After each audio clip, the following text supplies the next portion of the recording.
Para ello, vamos a empezar entonces con la primera parte. Para quienes están viendo esta imagen, deben seguramente estar pensando en una patología principal, ¿verdad? Desde el punto de vista genético. ¿Qué síndrome sería este? ¿Alguien quiere dar su opinión? Puede abrir su micro, participar. Recuerden que la idea de las clases teóricas también es que tenga algún grado de interacción, aún manteniéndose estas virtuales. ¿Qué síndrome sería el que están viendo ustedes? Bueno, está bien, acepto que se puede escribir en el chat. Efectivamente, como escribe María Alejandra, es un síndrome de Turner, ¿verdad? Es una paciente que tiene talla baja, hipertelorismo, cuello alado. Es característico en ella el pobre desarrollo de caracteres sexuales secundarios.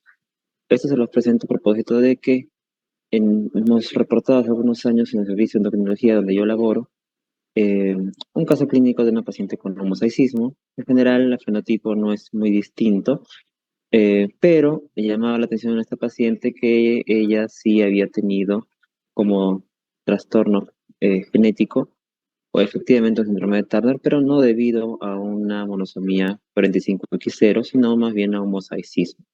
Nos tener en cuenta que puede haber variedades citogenéticas que se pueden expresar también de forma clínica, en forma variable.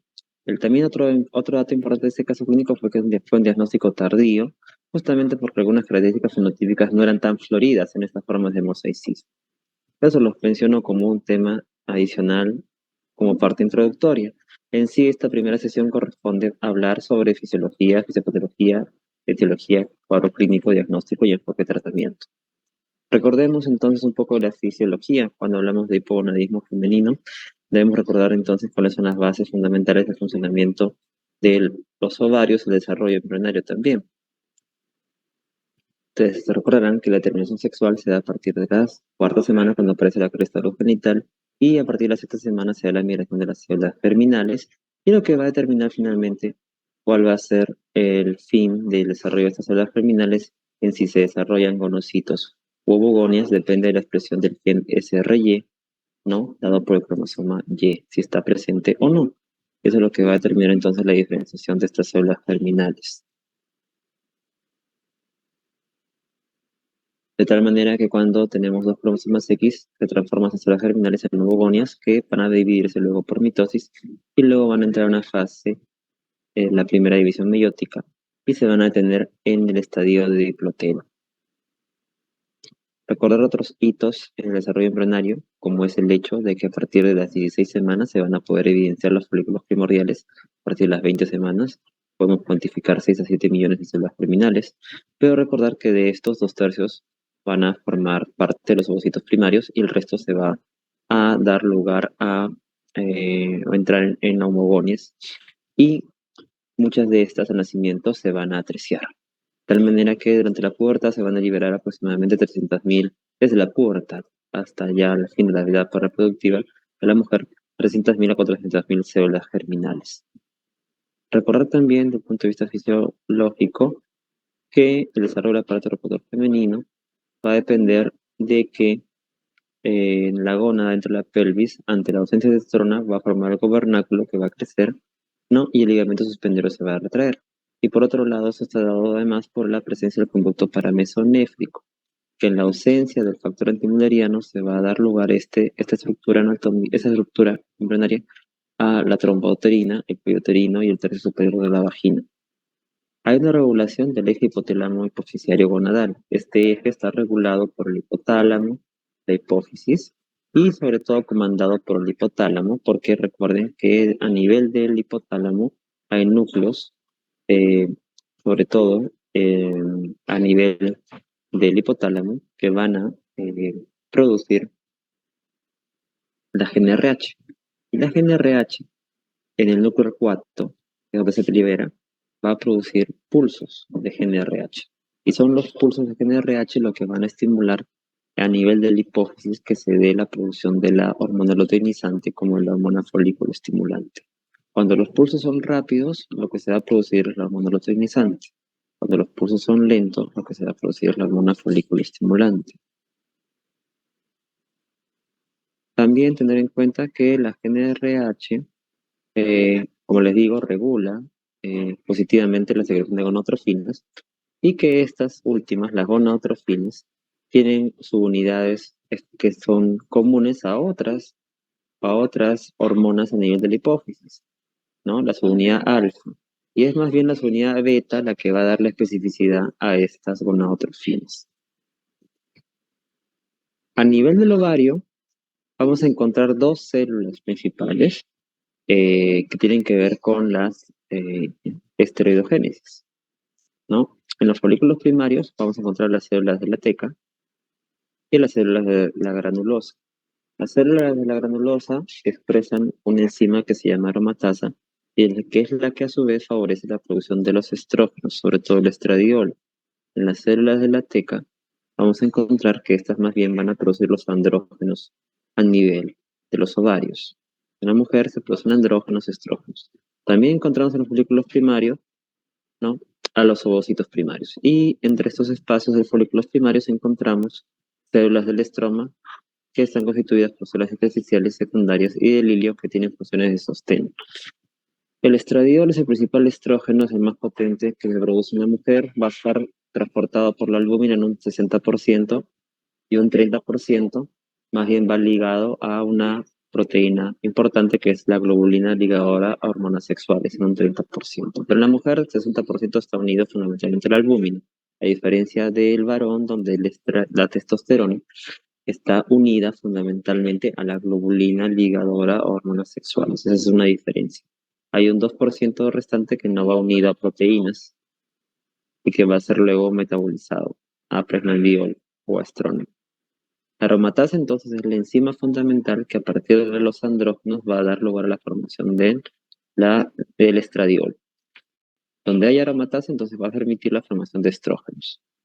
La aromatasa puede encontrarse a nivel del ovario, pero no solamente ahí. También la podemos encontrar en la placenta, la podemos encontrar en el hipotálamo, en el hígado, podemos encontrarla también a nivel muscular, a nivel de tejido adiposo subcutáneo. Pacientes con obesidad pueden producir estrógenos como la estrona por la presencia de aromatasa, y también en situaciones patológicas como en cáncer de mama, estas células cancerígenas pueden también expresar aromatasa, sobre todo en cánceres que son productores de estrógenos, pues esto puede tener un mayor riesgo o relevancia. Entonces, en tejido mamario también se expresa la aromatasa, por eso que también se puede producir estrógenos, pero obviamente a menor nivel, y sobre todo la estrona, ¿no?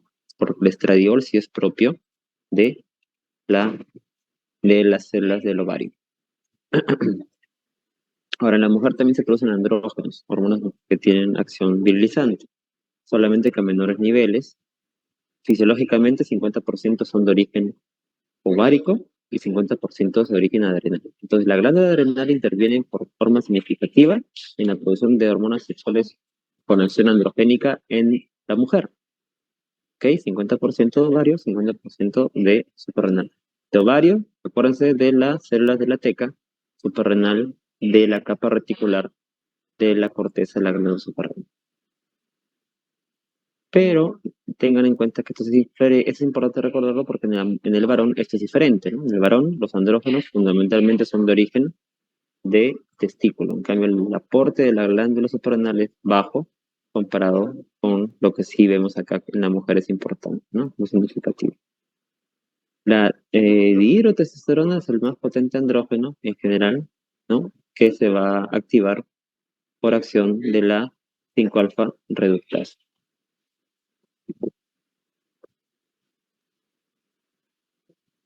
En cuanto a ciclo menstrual, recordar acá también que en la mujer la primera fase del ciclo menstrual está regulado por el aumento del estrógeno y ya luego en la segunda fase del ciclo menstrual vamos a encontrar en la fase secretora un aumento más bien de la progesterona. También recordar que el ciclo menstrual es un ejemplo clásico de un evento que no se da frecuentemente en la regulación de los ejes hormonales. Aquí vamos a ver que en el ciclo menstrual se ve un ejemplo claro de retroalimentación positiva. ¿Qué quiere decir esto? En otros ejes hormonales, cuando hay un aumento de una hormona, a nivel del órgano diana final, a nivel de los ejes, más bien vemos una supresión por ese aumento. Pero en este caso, en el ciclo menstrual, tiene que darse un pico de estrógenos para que más bien haya no una inhibición de gonadotrofinas, sino un pico en la supresión de las gonadotrofinas. En este caso, el pico de LH. se ve en el ciclo menstrual.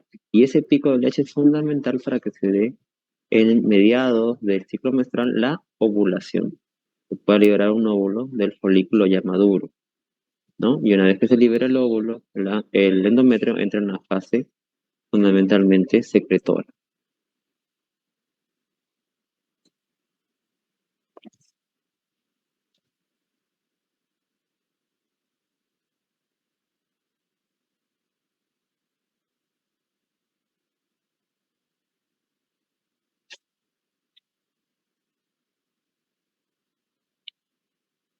Lo otro que quería comentarle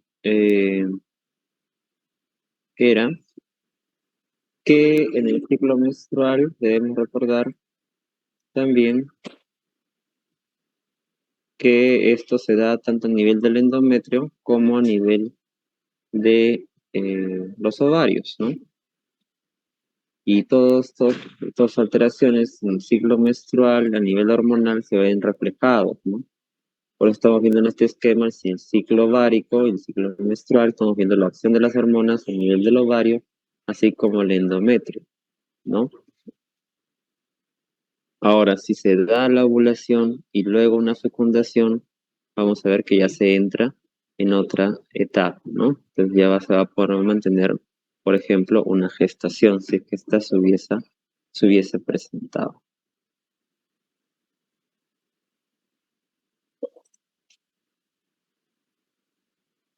Bueno, continuamos entonces. En esta parte, no se olviden de la retroalimentación positiva para que es necesaria para que se dé la ovulación, que se ve como ejemplo en el ciclo menstrual. En el endometrio, entonces, vamos a ver que estos cambios se reflejan en la fase proliferativa porque vamos a ver vasos espirales o una capa funcional que va a engrosarse, va a llegar a ser de 6 a 10 milímetros y que se correlaciona con la fase folicular en el ovario, propiamente dicho. Se da la ovulación, se libera el óvulo, luego de eso se secreta en forma más significativa la progesterona y a su vez entra en el endometrio en fase secretora. En la fase secretora los vasos sanguíneos se vuelven más tortuosos, se ve un edema del estroma y se producen prostaglandinas. Estas prostaglandinas tienen un efecto final, ya al final de la fase secretora, que tiene que ver con, en casos que no haya una fecundación ni implantación, a una fase degenerativa en la cual va a liberarse sobre todo la prostaglandina 2 alfa y la prostaglandina E2, que contribuye con una vasoconstricción, relajación de los vasos espirales, una isquemia y finalmente la menstruación. En cambio, si hay concepción, se va a formar y se va a implantar esta en la segunda mitad de la fase secretora, se va a formar el cincito de torblasto que secreta GnRH y que sostiene, en este caso, ya una gestación. No se olviden, la fase el ciclo menstrual se da tanto a nivel del ovario como el endometrio y en el día 14 se da la ovulación como un ejemplo de una retroalimentación positiva. Vuelvo a reiterar eso. Las gónadas tienen funciones hormonales y tienen funciones reproductoras. Las funciones hormonales, ya hemos dicho, tienen que ver con la producción de estrógenos, andrógenos, de la granulosa y la teca, así como la progesterona. Las fuentes de los estrógenos son de la glándula suprarrenal, ovarios, tejido adiposo y la feto placentaria. Vamos a precisar eso un poco mejor. No se olviden que todos estos hormonas, andrógenos y estrógenos, van a depender del metabolismo a partir del colesterol por unas vías enzimáticas. De tal manera, cuando hablamos de estrógenos, finalmente, como producto final, el estradiol es el más potente, ya lo habíamos mencionado, que le sigue en potencia es la estrona, y el menos potente es el estriol. El estriol se produce en la placenta, fundamentalmente, la estrona en varios tejidos, como el tejido adiposo, el tejido glandular mamario, el hipotálamo, el hígado. El estradiol, fundamentalmente, es de origen ovárico. Por eso decimos también que es el más potente. Y como les decía, va unido fundamentalmente al albúmina.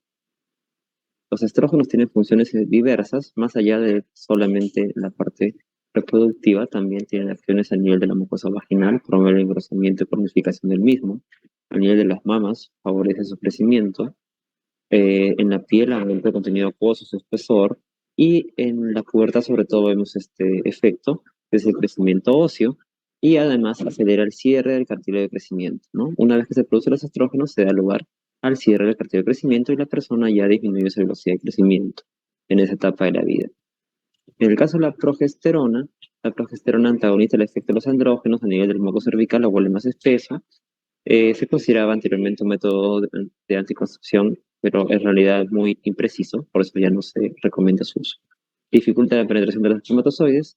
Además, las mamas aumenta el volumen de los conductos y estimula el crecimiento de los alveolos, ¿no? Que tiene que ver con la producción de la leche materna. En cuanto al metabolismo de los estrógenos, estos se van a inactivar a nivel del hígado por procesos de oxidación y conjugación y se va a afectar a nivel renal. El metabolismo de la progesterona se va a dar sobre todo a nivel del cuerpo amarillo y a nivel del hígado se va a dar la degradación del mismo a pregnenolol y se va a afectar igualmente a nivel renal. Ahora sí, pasemos a la fisiopatología, que es importante comentar. El hipogonadismo se puede deber a una deficiencia en la gónada, en el ovario, o a una deficiencia a nivel del hipotálamo o la hipófisis, por dicho, una deficiencia de gonotrofinas o una incapacidad de los ovarios para responder al estímulo de las gonotrofinas. Si hablamos de efectos a nivel de la hipófisis, estamos hablando de tumores, hemorragias, infecciones u otros factores. En cambio, si hablamos a nivel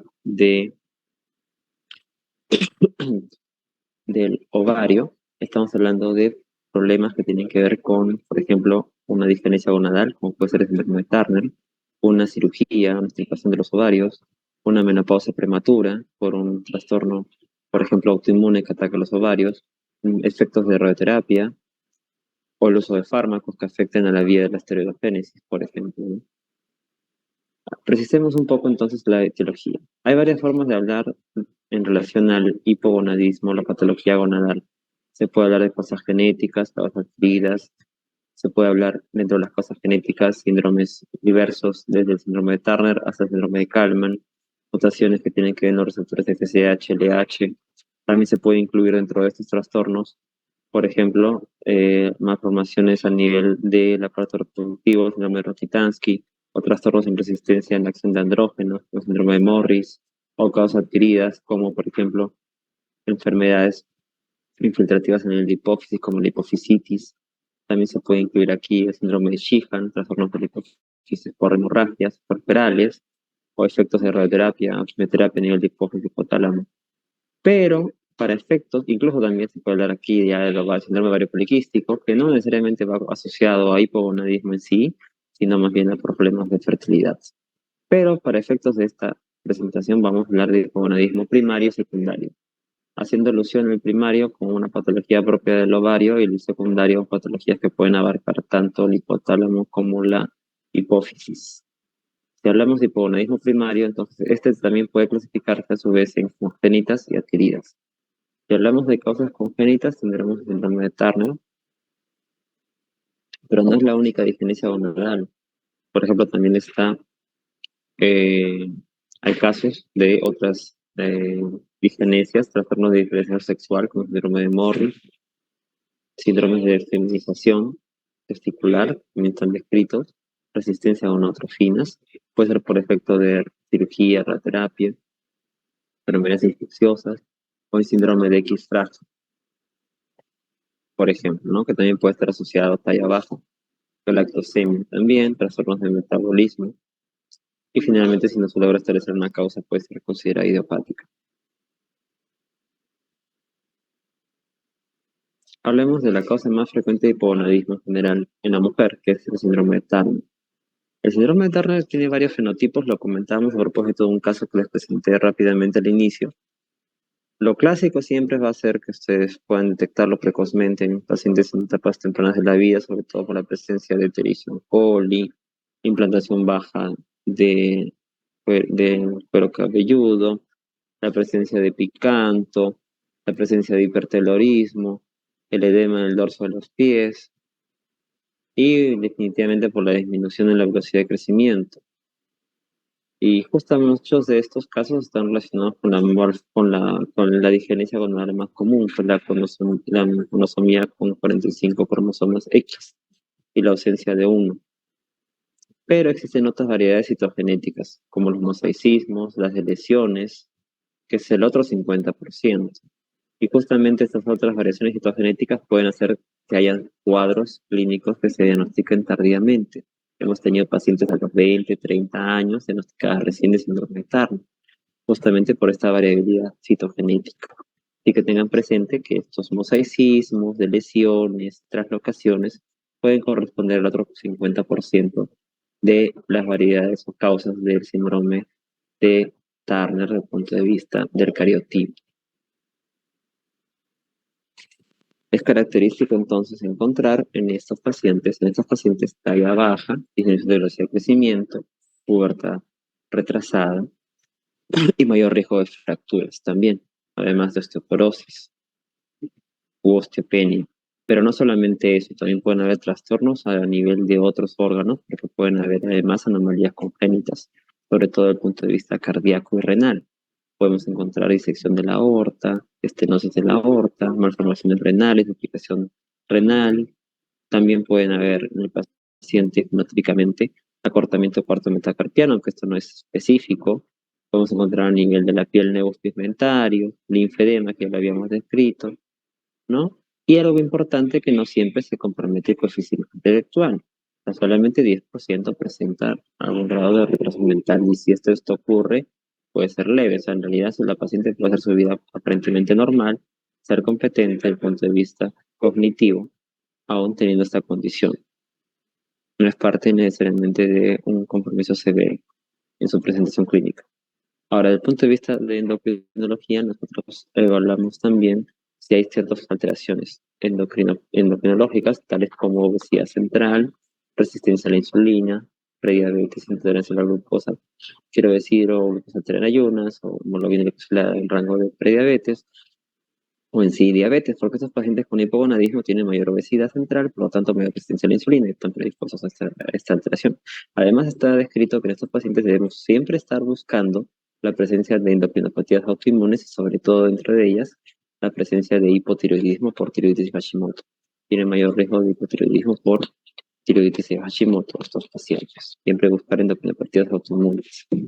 Y mayor riesgo, como les decía, de fracturas porque muchas de estas mutaciones pueden estar asociadas a una insuficiencia en genes de cromosoma X que están relacionados con el desarrollo de los huesos. Las alteraciones cardíacas que les mencionaba, además de la disección de la aorta, que se ve con mayor riesgo de que pueden tener una evolución más abrupta y mortal en el embarazo, también puede presentarse, por ejemplo, como coartación de la aorta, una válvula aórtica bicúspide, un vínculo izquierdo hipoplástico o mayor riesgo de hipertensión arterial. A nivel renal, puede haber rotación, duplicación del sistema pilocaliciano, riñón de herradura o de la presencia de hidronefrosis. Los mosaicismos son, en realidad, como les mencionaba, variedades citogenéticas y, sobre todo en estos casos, hay algo además que no les había mencionado que también es importante recordar, que pueden presentar gónadas rudimentarias. Entonces, en los mosaicismos puede haber un porcentaje de cromosoma X, pero también cierto porcentaje de cromosoma Y, de tal manera que este cromosoma Y no es funcional y puede en sí llevar incluso a que haya unas mutaciones a su vez y pueden generarse algunos tipos de neoplasias cuando hay estos mosaicismos. Hay un mayor riesgo para que pueda aparecer un gonadoblastoma. Puede haber una gónada rudimentaria, no propiamente un testículo, pero sí una gónada rudimentaria que puede malignizarse.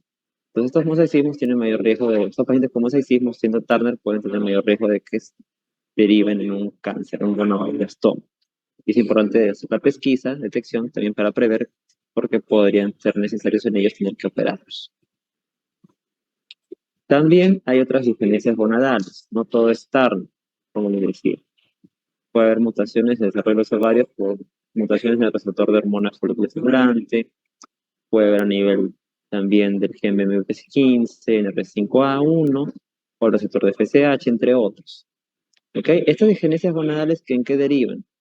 En que estos pacientes tienen un cromosoma, un cariotipo 46XY, ¿no? Pero por estas mutaciones su fenotipo va a ser aparentemente masculino, ¿no? O por lo menos en todo caso no va a haber una adecuada diferenciación sexual. El diagnóstico incluso puede ser tardío. Otro síndrome genético, como causa de hipogonadismo primario femenino, es el síndrome de Perrault. En este caso tenemos una paciente que tiene dos cromosomas, 46 cromosomas, un cariotipo con 46XX, pero En ellos vamos a ver que hay un trastorno genético que lleva a que el paciente no pueda expresar adecuadamente eh, estos genes y no se dé un adecuado desarrollo desde el punto de vista de fenotipo. ¿Por qué? Porque no va a haber adecuado desarrollo de las gónadas. Son gónadas que finalmente se vuelven rudimentarias o en todo caso se crean como cintillas y el paciente presenta amenorrea. ¿Ok? Una amenorrea, en este caso, es primaria. Por otro lado, también puede estar asociado al síndrome Ferrari a la presencia de propusia neurosensorial. Otro síndrome importante es el síndrome de Swyer. El síndrome de Swyer es un paciente que tiene un cromosoma 36XY, pero en ellas vamos a ver que hay mutaciones en el gen SRY. Entonces, finalmente no alcanzan lo que deberían tener, que es un fenotipo masculino, ¿no? Sino más bien se vuelven un fenotipo femenino, que es el que tiene un cariotipo masculino. Y ellos pueden incluso presentar cierto grado de desarrollo femenino, pero no llegan a presentar menarquia y tampoco desarrollo de caracteres sexuales secundarios. Más bien, incluso pueden haber gonadas también rudimentarias que pueden estar relacionadas con la presencia de tumores como disgerminomas. Síndrome de Swyer. Otra enfermedad que causa hipogonadismo primario son defectos en las vías enzimáticas que van a llevar a que no se produzca estradiol. De cualquier bloqueo a nivel enzimático, una mutación, por ejemplo, la 21 hidroxilasa o el citocromo P450-17 aldolasa o 1720 liasa, podría conllevar la aparición de deficiencia de estradiol por un defecto enzimático congénito. Tener una visión más amplia. También les mencioné el síndrome de Morris. El síndrome de Morris en sí es un epónimo, corresponde, si hablamos ya más específicamente, a una resistencia a la acción de andrógenos, una resistencia que se da a nivel de receptores por mutaciones. Entonces, este paciente, que el síndrome de Morris, tiene un cariotipo 46XY, varón, pero tiene deficiencia en los receptores, entonces no llega a virilizarse el paciente. Esta resistencia puede ser total o parcial. Las formas totales son las que llevan a que el paciente presente un fenotipo femenino, ¿no? Las formas parciales pueden estar asociadas a cintillas o gonadillas, perdón, a gónadas rudimentarias que pueden manifestarse. Bueno, hay entonces una variabilidad en la presentación clínica de estos pacientes. Muchos pueden ser detectados rápidamente, ¿no? Tempranamente, cuando no hay correspondencia con su cariotipo. Otros son más tardíos. Clínicamente pueden tener talla alta, pueden tener incluso un desarrollo mamario normal, ¿no? Hay un ambiente estrogénico, pueden incluso desarrollar una vagina ciega, ¿no? Pero nunca vamos a ver en ellos desarrollo de ovarios, ¿no? Van a tener testículos rudimentarios o de localización ectópica inguinales también, ¿no? Porque recuerden que tiene un fenotipo 46XY. Y si están presentes esos testículos rudimentarios pueden malignizarse y dar lugar a un glanoblastoma. Bueno, y otro ejemplo de hipogonadismo primario es la insuficiencia ovárica prematura, ¿no? Una paciente que tenga la menopausia en edad temprana. Esto ha ido cambiando en las últimas décadas, en realidad, cuanto a puntos de corte. Cuando hablamos de insuficiencia ovárica prematura, generalmente se describe cuando hay una falla en la producción de los estrógenos en pacientes menores de 40 años. Eh, pero vemos que la prevalencia ha ido aumentando un poco en las últimas décadas, ¿no? Sin embargo, es más frecuente encontrarlo en menores de 40 años, menos frecuente en menos de 30, más raro aún en menos de 20 años. Muchas causas se han atribuido a la insuficiencia ovárica prematura, pero cuando no se establece una causa, se considera idiopático, que es en realidad la causa más frecuente de insuficiencia ovárica prematura. A veces no se logra determinar una etiología propiamente dicha. Ahora hablemos de hipogonadismo secundario. Hipogonadismo secundario puede deberse a deficiencias a nivel del hipotálamo o de la hipófisis. Eso puede deberse en la deficiente producción a nivel de la GNRH o de la LH-TSH. Por lo tanto, estamos hablando de un problema en el hipotálamo o en la hipófisis. Las alteraciones de hipogonadismo secundario pueden ser congénitas de nacimiento o adquiridas, tanto en hipófisis como en el hipotálamo. Veremos algunas de ellas. Si hablamos de hipogonadismo secundario, entonces, como causas congénitas adquiridas, estamos hablando de causas orgánicas. Pero no se olviden que también existen otras causas de hipogonadismo secundario que pueden ser las funcionales. Y esto es algo que se ve ahora más frecuentemente en nuestra vida tan estresante, ¿no? Pacientes con estrés intenso, con depresión, con trastornos de ansiedad generalizada, puede ser, por ejemplo, una mujer que se le vaya la regla. Un paciente con varón, que veremos también más adelante, también con estrés intenso, puede tener disminución de erecciones, puede presentar hipogonadismo, ¿ok? En general, entonces el estrés es un factor que puede llevar a que se altere la producción de gonadotropines. También trastornos nutricionales, como la desnutrición severa y trastornos de alimentación, como la anorexia y bulimia, también pueden llevar a una disminución de gonotrofinas. Y en general, enfermedades crónicas, sobre todo asociado muchas veces a procesos inflamatorios o infecciones crónicas, pueden conllevar también alteración de la producción de gonotrofinas. Todas estas son causas funcionales. Corregimos el estrés, la depresión, la ansiedad, trastorno de alimentación o la enfermedad crónica y debería restablecerse el normal funcionamiento del eje hipotálamo hipofisiario gonadal. Hablemos de un ejemplo de una enfermedad de hipogonadismo, una causa de hipogonadismo secundario orgánico congénito, el síndrome de Kalman. En el síndrome de Kalman vamos a ver un hipogonadismo secundario que se debe a que hay una alteración en el funcionamiento o en la producción de GNRH, porque no se da en la vía embrionaria una adecuada migración de las neuronas que secretan esta GNRH. Recuerden que las neuronas viajan junto con la placa olfativa del hipotálamo en la vida fetal. Esta placa no migra adecuadamente, por lo tanto no se llega a formar de forma adecuada estas células productoras de GNRH. Y asociado a esta alteración en la migración de esta placa olfativa, el paciente además tiene deficiencias en el proceso de olfacción. Por eso que la clínica va asociada a hiposmia, anosmia, también puede estar asociada a malformaciones congénitas, sobre todo por defectos de una línea media, y el paciente también puede presentar anomalías faciales. En general podemos encontrar lesiones también por efectos de masa que pueden estar presentes en los pacientes. En la mujer entonces encontramos que es también importante sospecharlo cuando hay talla alta, porque va a haber hipogonadismo. Entonces recuerden que los estrógenos estimulan el cierre del epífisis, y si no hay estrógenos, no se da el cierre del epífisis, entonces vamos a ver talla alta. Puede haber hiposmia, anosmia, a diferencia del síndrome de Turner, acá vemos talla alta, ¿no? Entonces, cuando vemos la clínica de un paciente con talla alta y tiene síntomas de hipogonadismo, podemos pensar, teniendo talla alta, que sea un problema más bien a nivel de hipófisis hipotálamo que de ovario, ¿no? Por frecuencia, si me dejo entender. Ahora, por otro lado, vamos a encontrar gonadas rudimentarias, hipogonadismo, porque va a haber un pobre desarrollo de caracteres sexuales secundarios. Cuando hablamos de causas orgánicas ya adquiridas, vamos a dar otros ejemplos.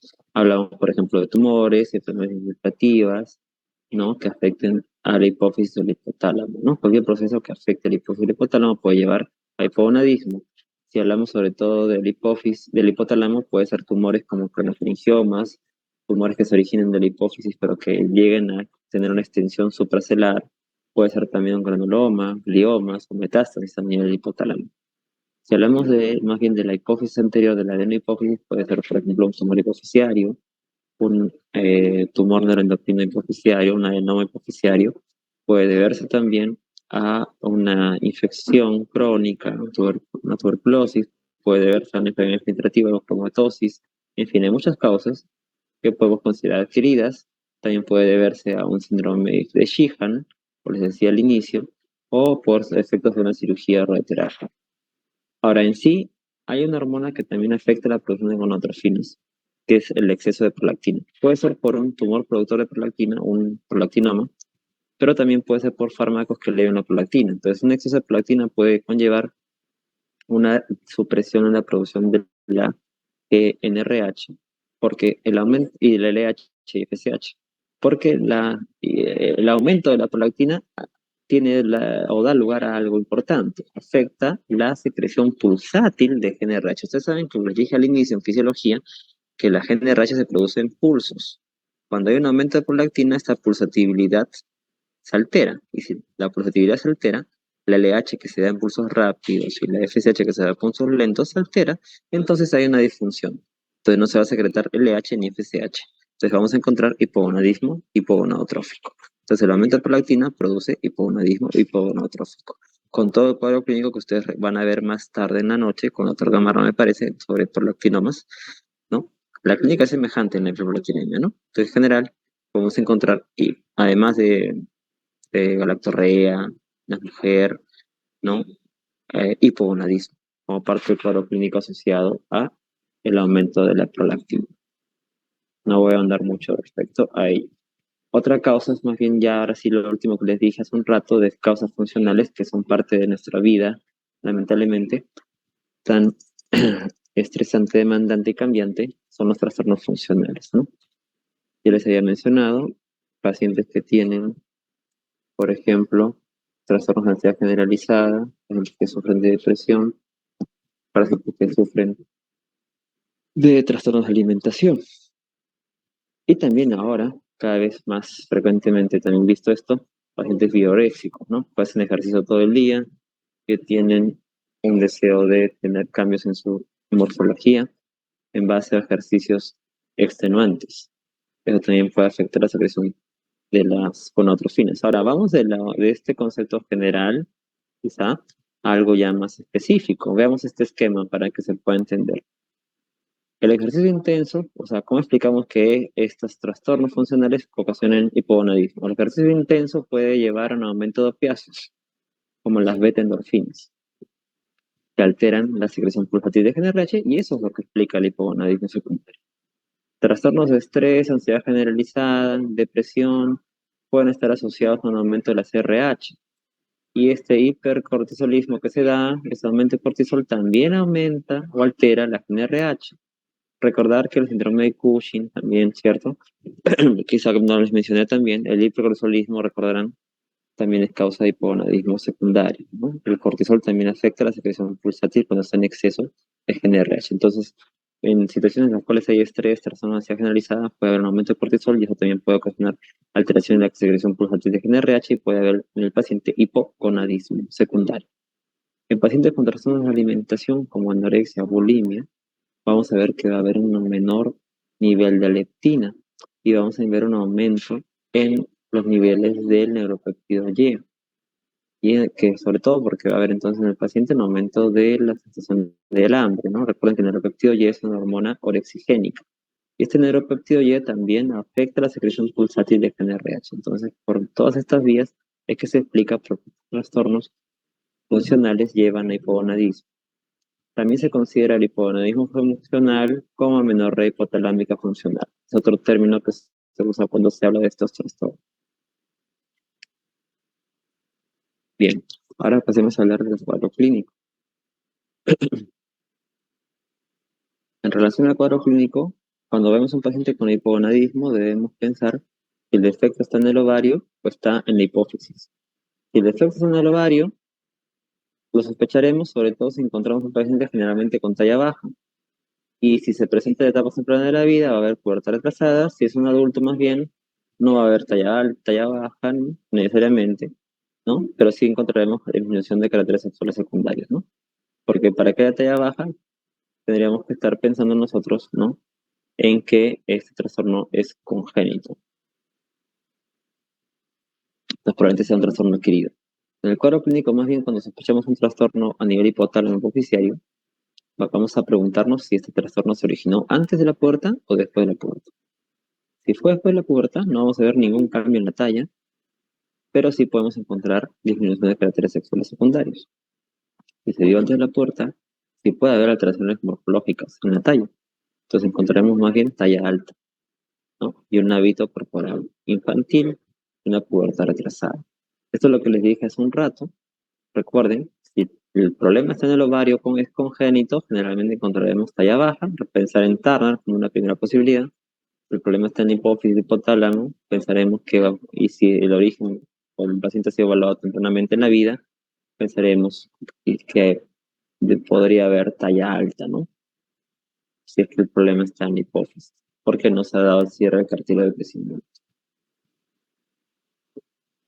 Bueno, hay ciertos hitos que debemos recordar en la presentación clínica de un hipogonadismo, sobre todo en el desarrollo puberal. Ustedes saben que el primer cambio que ocurre en la pubertad es el desarrollo mamario, Y el último cambio es la presencia de la menarquia, la primera menstruación.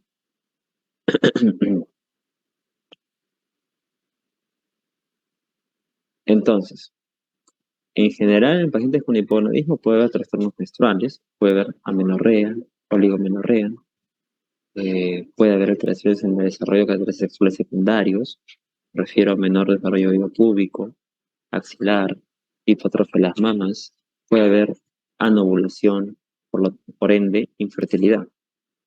Pero uno debe preguntarse que el hipogonadismo puede haber aparecido antes de la pubertad si encontramos ciertos hallazgos clínicos. Por ejemplo, pues, por lo que les decía, ausencia de la menarquia. Si la paciente no ha presentado menarquia o problema de salud, probablemente se ha aparecido el hipogonadismo antes de la pubertad. Si hay un atraso en en el desarrollo de caracteres sexuales secundarios, por ejemplo, una pubertad retrasada, no ha desarrollado mamas a los 14 años, ejemplo, o a los 20 años nunca ha menstruado, pues uno piensa que ese es un problema antes de la pubertad. Si el útero tiene una configuración infantil también, y las alteraciones en la talla, ¿no? Si tiene talla baja, pensaremos que puede ser un hipogonadismo primario, si puede haberse originado antes de la pubertad, y si tiene talla alta, puede ser también un paciente que se ha desarrollado este problema antes de la pubertad, pero asociado a un problema en el hipotálamo o en la hipófisis, ¿no? Porque como les vuelvo a reiterar, si encontramos talla baja, pensaremos que puede ser un síndrome genético que se origina por un problema, un trastorno en el ovario. Entonces, ¿cuándo pensaremos que el trastorno ha sido prepuberal? Por ejemplo, si no hay desarrollo mamario a los 13 años, si el vello púbico está ausente a los 14 años, y nunca, la paciente nunca menstruó a los 16 años, o si, por ejemplo, tiene talla baja, ¿no? Sobre todo diferencias hormonales. Pensar en eso. Postpuber, una mujer de 30, 40 años que estaba menstruando y dejó de menstruar, por ejemplo. Entonces, obviamente en esa paciente que les pongo como ejemplo, no va a haber trastornos de la estatura, pero sí podemos encontrar menor volumen de las mamas, disminución del vello pubiano, por ejemplo, y disminución de la libido, ¿no? En la parte clínica quería agregar en este año este tema que también es importante que ustedes revisen, si es que no lo han hecho hasta aquí, que es el síndrome de ovario poliquístico, ¿no? Es la causa más frecuente de amenorrea secundaria en la etapa reproductiva de la vida después del embarazo, en la mujer, ¿ok? Es un trastorno en realidad relativamente frecuente. Lo vemos en el 8% de las mujeres en etapa reproductiva. La fisiopatología tiene que ver con un trastorno metabólico también de base. Aquí juega un papel crítico el aumento de andrógenos. Y ahora, esto tiene que ver porque hay un aumento en la producción de la hormona luteinizante en el síndrome ovario poliquístico. Hay un aumento en la producción de la hormona luteinizante. Y esto a su vez puede estar asociado a un aumento en los niveles de la insulina, una hiperinsulinemia.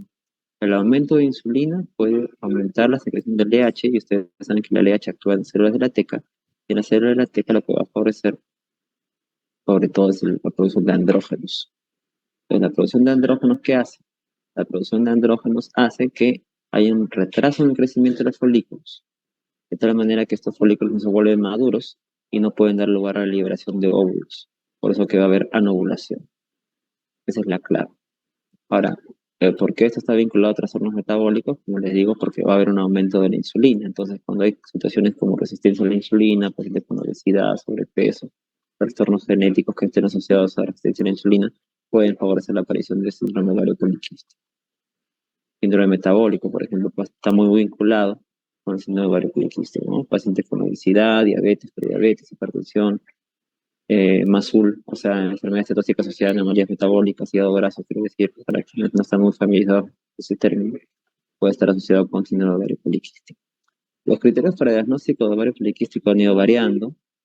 El diagnóstico pues, está basado en hallazgos clínicos, laboratoriales y ecográficos. ¿Okay?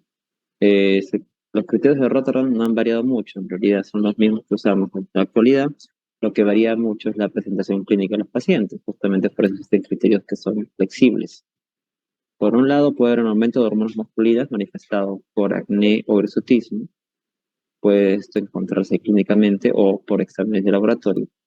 La presencia de anovulación, periodos de amenorrea, oligomenorrea, eh, o también polimenorrea, y también por la presencia de ovarios poliquísticos. Para que esté presente el trastorno se requieren por lo menos dos de tres. O sea, no quiere decir que en el diagnóstico solamente se va a hacer una ecografía, para que lo tengan. ¿De acuerdo? Bueno, vamos al diagnóstico. Entonces, respecto al diagnóstico, eh, a ver, permítame Ah, ya. Ok, permítame un momento, por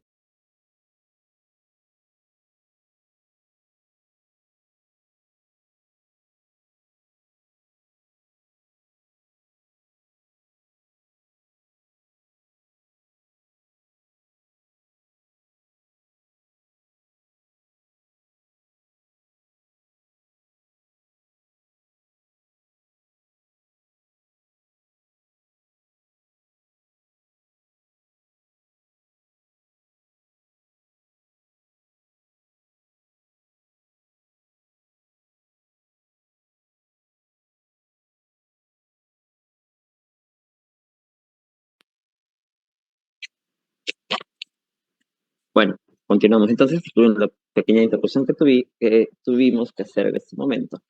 Bueno, espero que se haya podido comprender un poco lo del síndrome poliquístico. Es un tema muy interesante en realidad que deberían ustedes afianzar. Es algo que en muchas especialidades es evaluado, visto, pero ya en el concepto que les acabo de dar, no es un diagnóstico meramente de ecografía, ¿de acuerdo? Y afecta mucho lo que es la presentación clínica de los pacientes, ¿no? Y puede generar angustia, problemas a futuro en la fertilidad, si no es manejado apropiadamente, además de que el exceso de andrógeno puede estar asociado a alteraciones morfológicas, ¿no? Como acné y hirsutismo, que también afecta la esfera mental del paciente. Y también incluso puede predisponerlos a tener problemas como cáncer de endometrio, si es que no es tratado adecuadamente, si la ovulación es crónica. Bueno, pasemos entonces al siguiente. ¿Cómo hacemos diagnóstico de síndrome perdón, de hipogonadismo? Debemos usar estrógenos y gonotrofinas e interpretar adecuadamente. Si los estrógenos están disminuidos y las gonotrofinas están elevadas, el problema está en el ovario. Si las gonotrofinas están bajas o normales y los estrógenos están bajos, el problema está en el hipotálamo o en la hipófisis. Esa es la interpretación que tenemos que hacer. Usar estrógenos y gonotrofinas. Ahora, no siempre es tan sencillo. Debemos usar las hormonas en momentos adecuados. El estradiol se debe dosar entre el segundo a quinto día del ciclo menstrual en una paciente que tiene ciclos regulares. La paciente es irregular, no ha estado menstruando. En los últimos meses podría dosarlo en cualquier momento. Idealmente en ayunas en la mañana. Si mi diagnóstico es claro, entonces ya tengo que interpretarlo. Y si mi primera sospecha es, de acuerdo a la interpretación, porque las gonotrofinas no están elevadas, que se trate de un hipogonadismo secundario, entonces yo debería en esta situación buscar también afectación de otros sexos hormonales. O sea, un hipogonadismo secundario puede estar asociado a un hipopituitarismo. Sería importante evaluar otros sexos hormonales. Y también buscar la causa del trastorno. Esta paciente podría estar presentando un tumor a nivel hipofisiario, un adenoma hipofisiario, un craniofaringioma, puede estar presentando un disgerminoma en el hipotálamo. Entonces habría que buscar la causa y ahí una resonancia magnética de hipófisis podría ser útil para la interpretación. En cambio, si encuentro las gonotrofinas elevadas, el problema está en el ovario. Entonces, ¿en qué pensaré? En una diferencia gonadal. Puede ser un síndrome de Turner, por ejemplo. Entonces, el examen fundamental que habría que solicitar al paciente, obviamente, clínicamente uno previamente evalúa si hay dismorfias, cambios esqueléticos, cuello alado, por ejemplo, ¿no? Erisipol, edema, el dorso, el pie, etc. Uno pide un cariotipo, ¿no? Y de acuerdo al cariotipo puedo interpretar la digenesia gonadal que se corresponde con lo que yo estoy sospechando. No todo es 45x0, como se dijo al inicio, no todo es tarde tampoco, sin embargo es lo más frecuente. También para evaluar cómo es la morfología interna de los órganos del aparato reproductivo, podría ser importante una ecografía o una resonancia magnética, ¿no? Que es más sensible y específico para ver zonas, sobre todo rudimentarias. También hay otras pruebas para evaluación diagnóstica, sobre todo ya cuando se estudia la fertilidad en la mujer, como puede ser, por ejemplo, la reserva ovárica. Generalmente podemos usar la FSH. La FSH es algo que se puede usar en pacientes con ciclos regulares también entre el segundo y quinto día de la menstruación, y si el valor es menor a 10, nos quiere decir que hay una adecuada producción de estrógenos si todavía se están produciendo estos y hay una adecuada reserva de óvulos. Es un predictor. Otra manera que se puede hacer es estudiando usando el factor antimülleriano. Lo que hay en contra del factor antimülleriano en la actualidad es que no hay un consenso en cuanto a puntos de corte todavía. No se podrían generalizar sus resultados, pero es un valor que puede ser útil para predecir cuánto es la reserva de óvulos que tiene una mujer, ¿no? Tiene una buena correlación, según estudios que se han realizado. Otros exámenes, siempre cuando se estudia a un paciente con hipogonadismo, se puede incluir una ecografía transvaginal. Cuando el problema de la paciente incluye infertilidad, también debemos hacer evaluación del factor masculino, por eso que hablo aquí de un estomatograma, porque se pregunta el factor masculino no solamente el factor femenino como causa de infertilidad. Siempre el abordaje de una pareja incluye la valoración tanto de la hombre como la mujer. Eh, y dosamos también otras hormonas, como les dije, si las sospechas son hipogonadismo secundario, por ejemplo, prolactina podría ser útil. Y también se puede evaluar la progesterona, que de alguna manera nos va a decir si la paciente menstruó o no. Cuando la paciente menstruó, o ovuló, perdón, cuando ovuló, si la paciente ovuló, la progesterona se eleva, generalmente en la segunda parte del ciclo menstrual. Entonces, en el día 21 vamos a ver un aumento de la progesterona. Y si el valor es mayor a 4, hay una buena producción de progesterona. ¿Cómo calculamos si hay una adecuada producción de progesterona? Se puede tomar en cuenta la fecha de última regla y se le puede restar 7 días. Esa sería una buena alternativa. Ahora, también si hay problemas en cuanto a lo que es órganos internos, se puede hacer una histerosalpingografía, ¿no? Para ver cómo están las tropas uterinas. Y en casos ya de sospecha de ovario poliquístico, el enfoque diagnóstico incluye la ecografía, incluye el dosaje de las gonadotrofinas, para descartar hipogonadismo, dosar testosterona, porque es importante valorar si hay un aumento de andrógenos.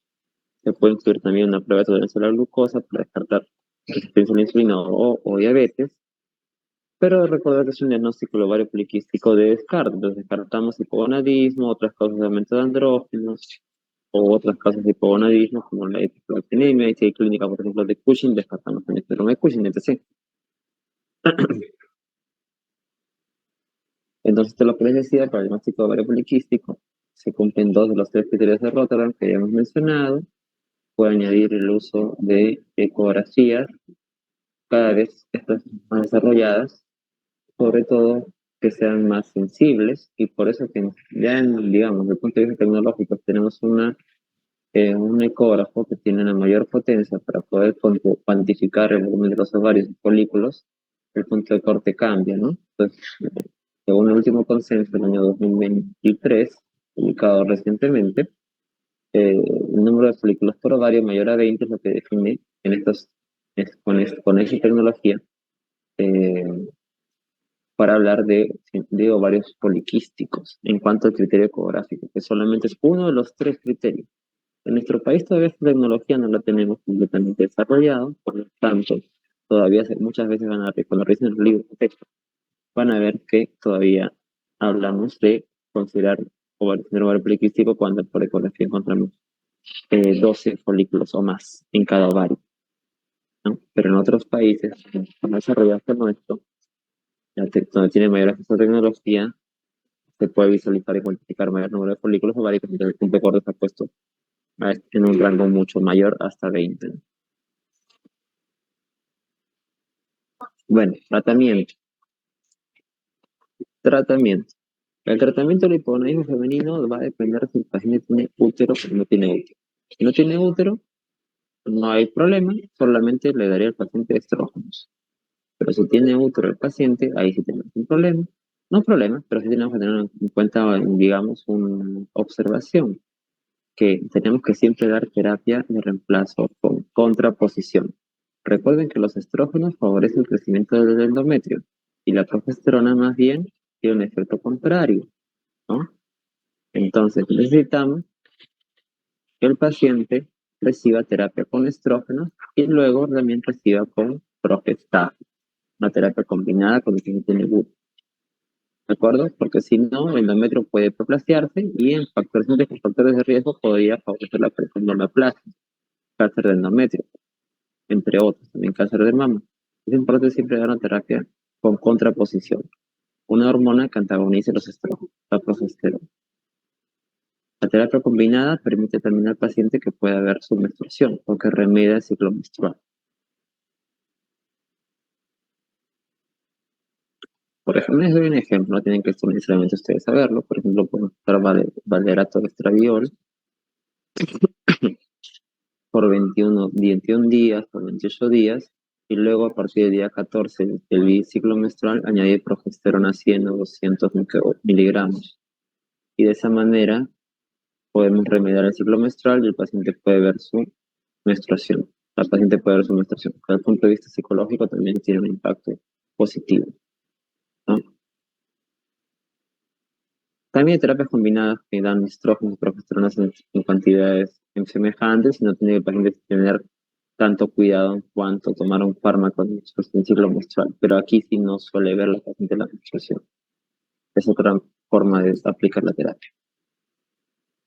Pero no se olviden lo importante, ¿no? Con útero, estrógenos más progestágenos, con sin útero no es necesario solamente dar estrógenos, es suficiente.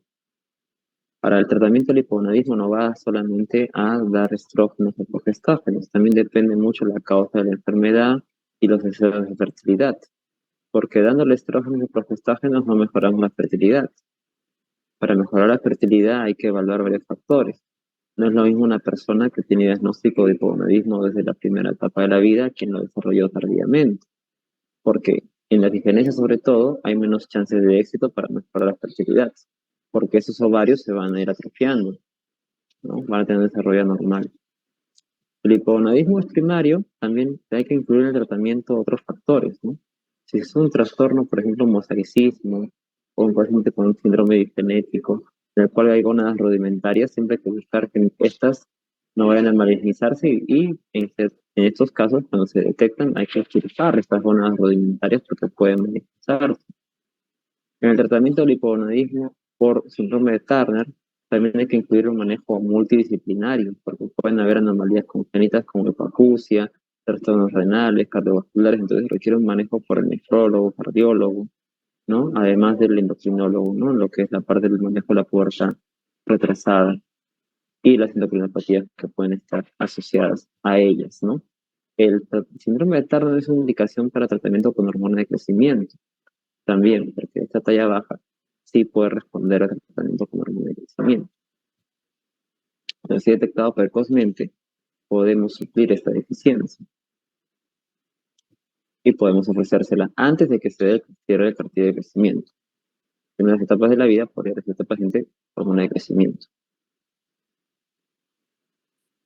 En la insuficiencia ovárica prematura es importante la evaluación propia, adecuada, dejar tratado de establecer una etiología, y si no es así, aun cuando la paciente no tenga una causa definida, pero si tiene insuficiencia ovárica hay que empezar tratamiento. El principal beneficio de darle tratamiento va a ser que este paciente va a poder evitar tener fracturas o desarrollar, porque va a evitar desarrollar osteoporosis. Porque un paciente que no recibe tratamiento con estrógeno va a tener un hueso que se va a descalcificar. Entonces el paciente puede presentar fracturas como consecuencia de la falta de tratamiento. Por eso es importante en la insuficiencia ovárica prematura que el paciente también reciba tratamiento, por lo menos hasta una edad en la cual usualmente la mujer no produce estrógeno, ¿no? Hasta en una edad en la cual se da la menopausia.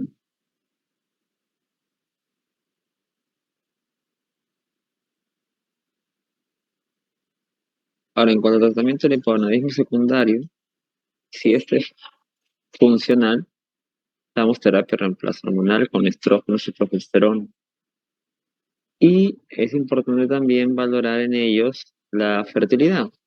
El hipogonadismo secundario y terciario hay una mayor expectativa de que sí el paciente pueda responder a la terapia de fertilidad, sobre todo con gonadotrofinas estrógenas, perdón, gonadotrofinas exógenas o una secreción por ejemplo, en RH, puede ser una alternativa, o inductores de la ovulación, ¿no? Hay algunas alternativas ahí que se pueden manejar. Si es orgánico el trastorno, también podemos hacer terapia hormonal y manejo de la fertilidad. Y en casos mucho más complejos, cuando no se puede restablecer la fertilidad, se le puede ofrecer a la paciente métodos de reproducción asistida, como puede ser, eh, sobre todo en aquellos pacientes que no cuentan con una reserva ovárica adecuada, fertilización incluso in vitro, terapias de fertilidad de alta complejidad. Para si la paciente tiene cierta reserva ovárica, se le puede añadir el uso de inductores de la ovulación, ¿no? Para que liberen un óvulo, usando por ejemplo citrato de clomifeno o inhibidores de aromatasa, que por feedback negativo va a hacer que aumente la secreción de las gonadotrofinas y se liberen los óvulos. Y de esa manera se puede obtener ese óvulo y se puede lograr la fertilización de la paciente. Son alternativas que se pueden dar. Ahora, cuando el problema está en la fase lútea, que se puede es una situación como causa de fertilidad, se puede dar por gestágenes, ¿no? Reemplazar la hormona que puede hacer que se dé este problema en la fase lútea, que puede ser medrosa y progesterona, como una alternativa de tratamiento. En el tratamiento del síndrome ovario poliquístico, más bien, aquí vamos a ver que el tratamiento va a depender de cuál es el fenotipo. Si lo que predomina son alteraciones menstruales o el exceso de hormonas masculinas. Y también si el paciente desea mejorar la fertilidad o no. En los casos de que eh, el paciente presente irregularidades menstruales, se puede ofrecer anticonceptivos como una alternativa, y si hay un exceso de hormonas masculinas, se puede usar medicamentos que bloqueen la producción de andrógenos, como por ejemplo la espironolactona, es una alternativa, ¿no? Estos medicamentos siempre se dan en caso que el paciente no desee tener descendencia, porque si el problema es la fertilidad, entonces ahí lo que se usa básicamente es mejorar el peso del paciente. Si tiene sobrepeso o obesidad, que pierda peso.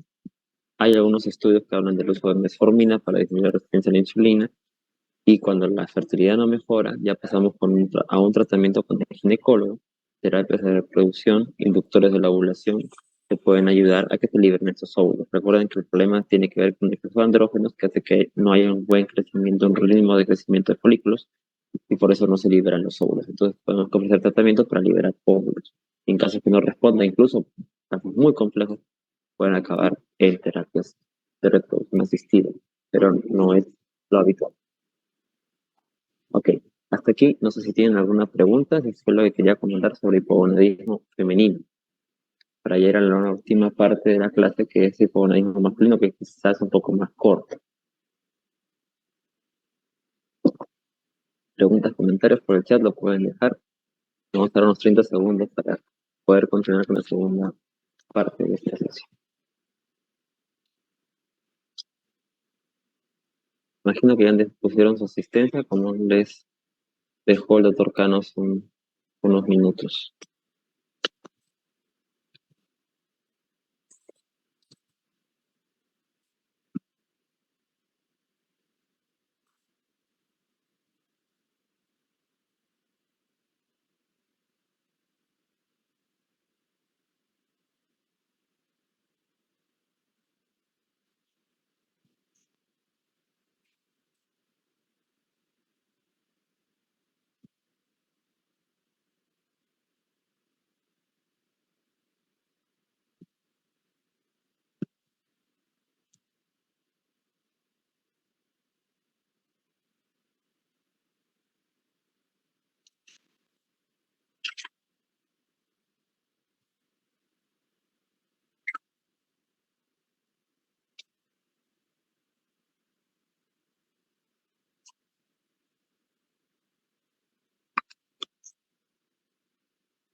Bien, disculpen la demora. Vamos a continuar entonces. Ok, la segunda parte de esta sesión corresponde a hiponadismo masculino y para ello vamos a seguir también igualmente una agenda. Esta agenda está dada igualmente por la fisiología, fisiopatología, cuadro clínico, diagnóstico y tratamiento.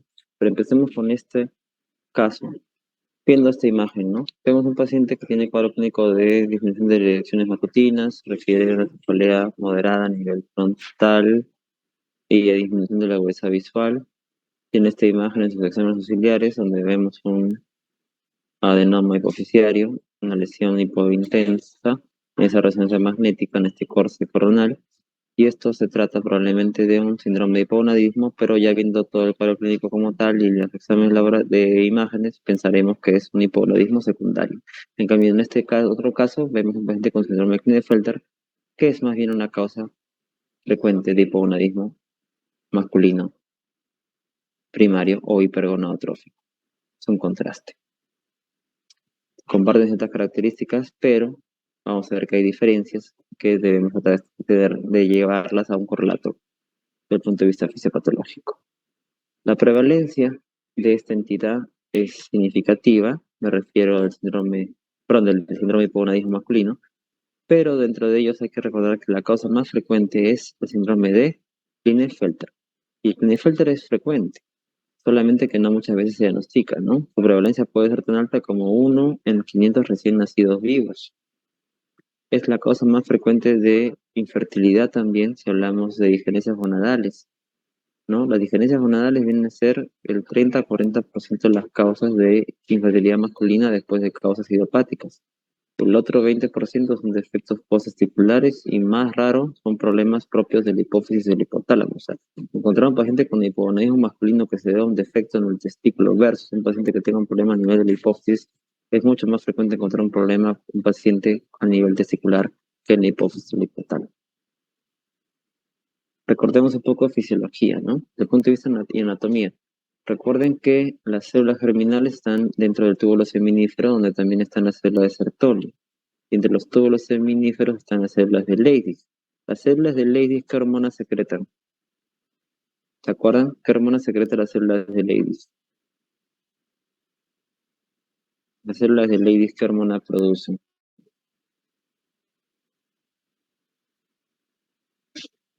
¿Alguna respuesta por el chat, aunque sea? De los 67. No diga que solo así están conectados y no están presentes. Muy bien, Nereida contestó. Testosterona, efectivamente, ¿no? Testosterona. La testosterona. Es importante recordar esto porque esta es la hormona más importante que se produce en el testículo y que justamente su deficiencia nos va a traer todo lo que vamos a ver más adelante.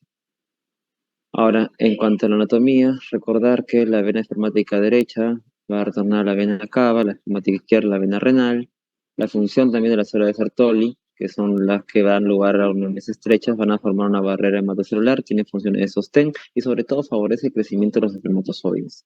La célula de Sertoli tiene funciones fagocitarias, retiran células dañadas y también ayudan a que se fije la FSH a nivel de eh, eh, justamente donde se encuentran los espermatozoides, ¿no? Y también permite entonces que haya una adecuada concentración de testosterona.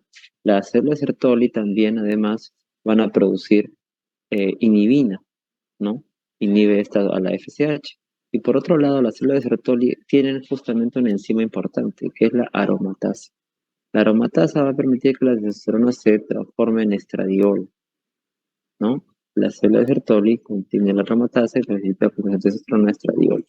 Y el estradiol es justamente lo que va a permitir también cumplir funciones regulatorias, ¿no? En la función de las células de Leydig. Todo está regulado en el organismo en realidad para que se mantenga la homeostasis. Pero no se olviden las células de Sertoli donde también se produce estradiol en el varón, pero obviamente títulos muy bajos. Básicamente función regulatoria para clínica. Si hablamos de otras estructuras anatómicas accesorias, recuerden también la función y a la vesícula seminal, ¿no? Que contribuye en un 60% a la formación de líquido seminal, ¿no? Otro porcentaje de líquido seminal corresponde a la beta prostática, sobre todo aquí se agregan el ácido cítrico, colesterol, fosfolípidos, ¿no? Y también contribuyen al líquido seminal las secreciones de las glándulas uretrales de Cooper y de Litre. También recordar los suelos seminíferos que forman la red testicular que llega hasta el epidídimo y hasta el conducto deferente. Conclusión, las células gonadales, vamos a encontrar en los testículos las células de Sertoli, donde se forma el estradiol, y las células de Leydig o intersticiales, donde se forma la testosterona. La testosterona es el más importante de los andrógenos que se producen en el varón. El más potente es en realidad la dihidrotestosterona, porque aquí esto se va a activar por acción de las 5-alfa-reductasa.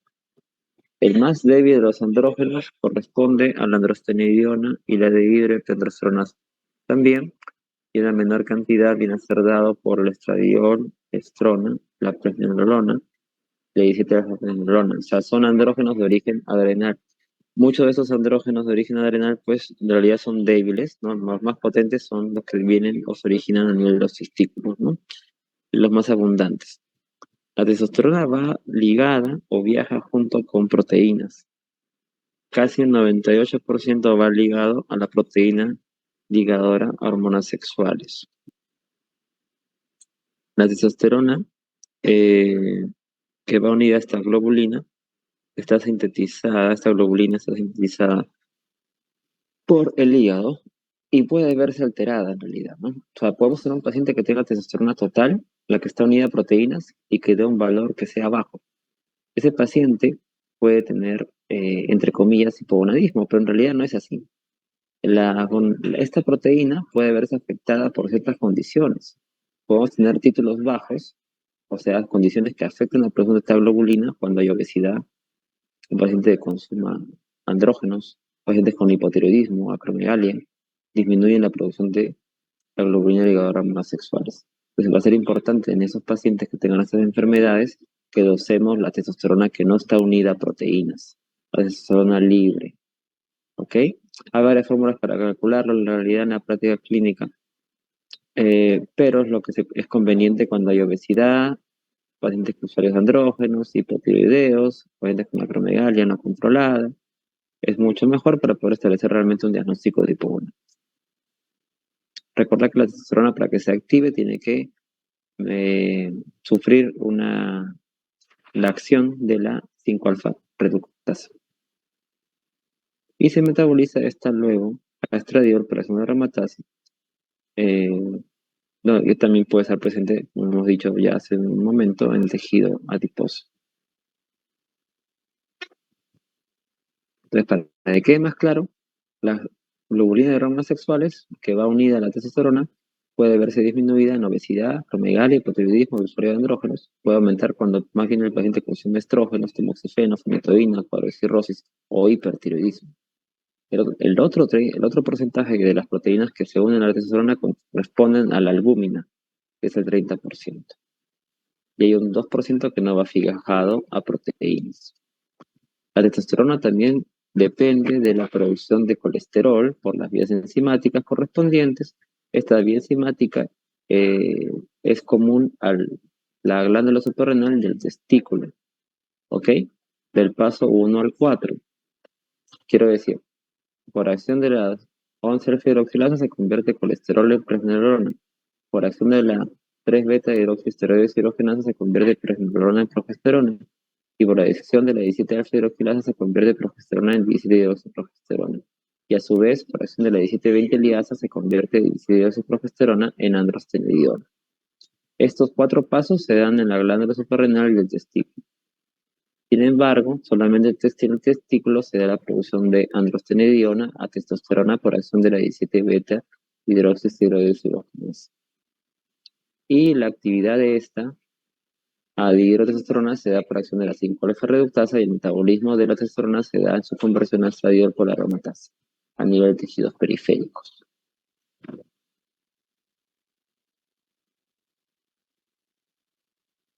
Entonces ya con este concepto que están recordando, sabrán que cualquier mutación en una enzima que tiene que ver con la producción de testosterona en estos niveles puede dar lugar a hipogonadismos primarios o hipergonadotróficos.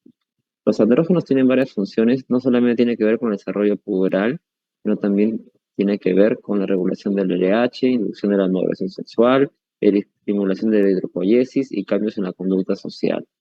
Tiene que ver en la parte sexual, para ya precisarlo, con el crecimiento del escroto, epididimo, conducto referente, cutícula seminal, próstata y el pene, y además con el crecimiento del vello púbico y axilar, ¿no? Y de las glándulas sebáceas. Todo este eje gonadal masculino está regulado tanto por la GnRH y LH. Ya hemos dicho que la LH se secreta cuando los pulsos de GnRH son muy rápidos y la FSH cuando los pulsos de la FSH cuando los pulsos de GnRH son lentos. Pero aquí hay que tener en cuenta algo importante. La LH sobre todo interviene en la formación de la testosterona por las células de Leydig y la FSH sobre todo contribuye con la espermatogénesis. Y está regulado todo este eje. Quiero decir, la GnRH va a estimular la secreción de LH-FSH, de acuerdo a la secreción pulsátil, y el aumento de testosterona, sobre todo la dihidrotestosterona, inhibe a la secreción de LH. A su vez, el estradiol también inhibe a las gonadotrofinas. Podemos verlo más claramente aquí. Las células de Sertoli se acuerdan producían inhibina. Entonces también esto regula la inhibina, inhibe a las gonadotrofinas, igual que la dihidrotestosterona y el estradiol, ¿no? Por otro lado, las células de Leydig producen a la testosterona, ¿no? Fundamentalmente, y esto está estimulado por la LH. La acción de las células de Sertoli también están reguladas fundamentalmente por la FSH, que tiene que ver más que nada con la espermatogénesis, ¿no? Células de Leydig, aumento de andrógenos, células de Sertoli y FSH, espermatogénesis. El más potente andrógeno del varón, chicos, un momento.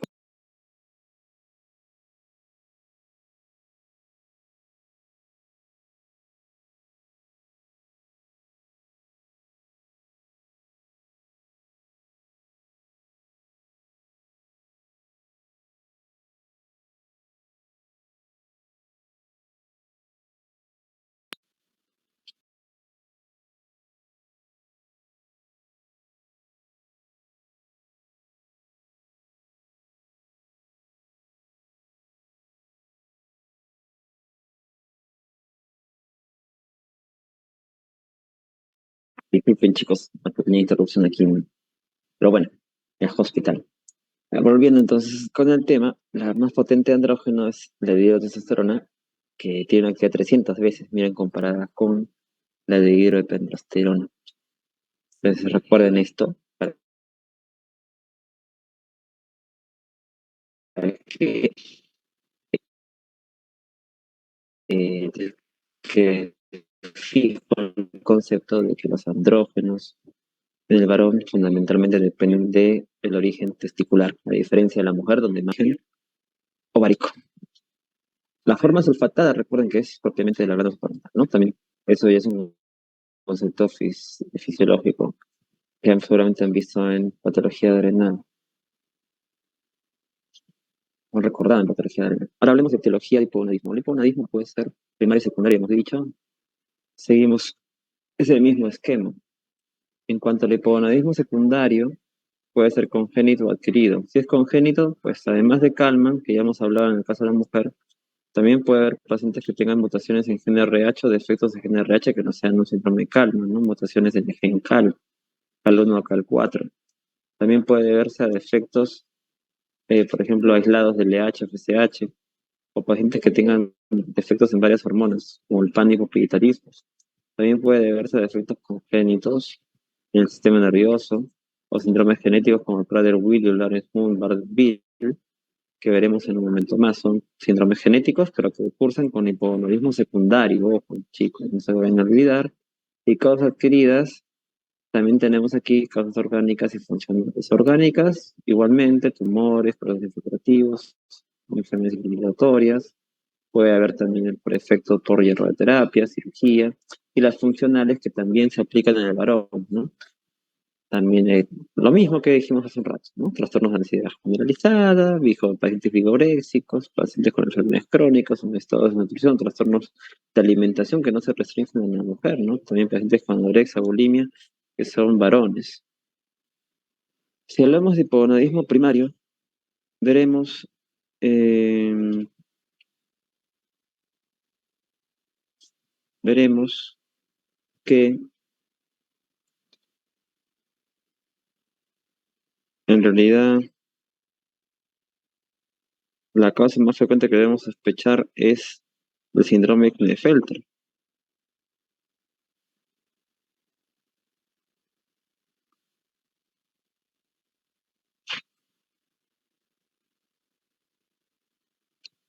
Y eso es lo que debemos tener en cuenta cuando pensamos en primer lugar, pero no es lo único, ¿no? Causas congénitas pueden haber otras disfonemias generales, por ejemplo, síndrome de Noonan, síndrome de Down también se incluye aquí, puede estar asociado al hipogonadismo. También puede ser por defectos congénitos en el desarrollo, varicoceles. También puede haber causas adquiridas como radioterapia, el uso de fármacos como el sol.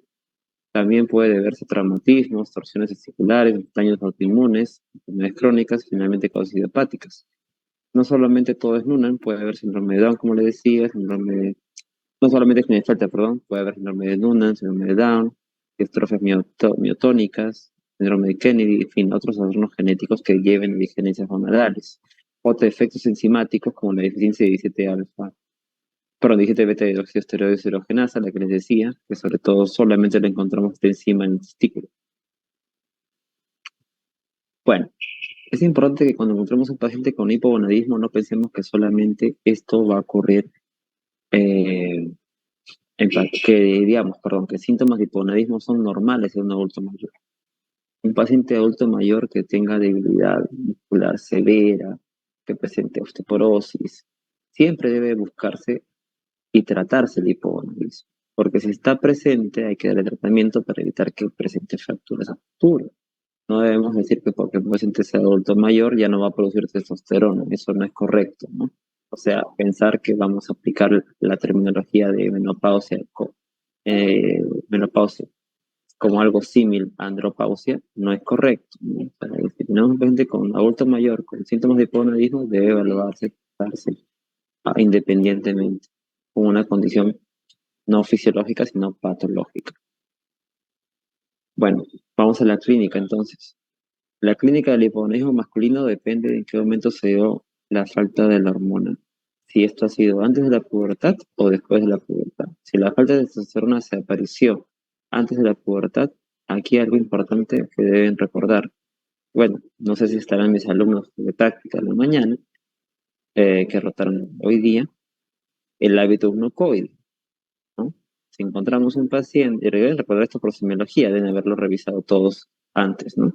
No creo que sea la primera vez que lo escuchen, hábito glucoide.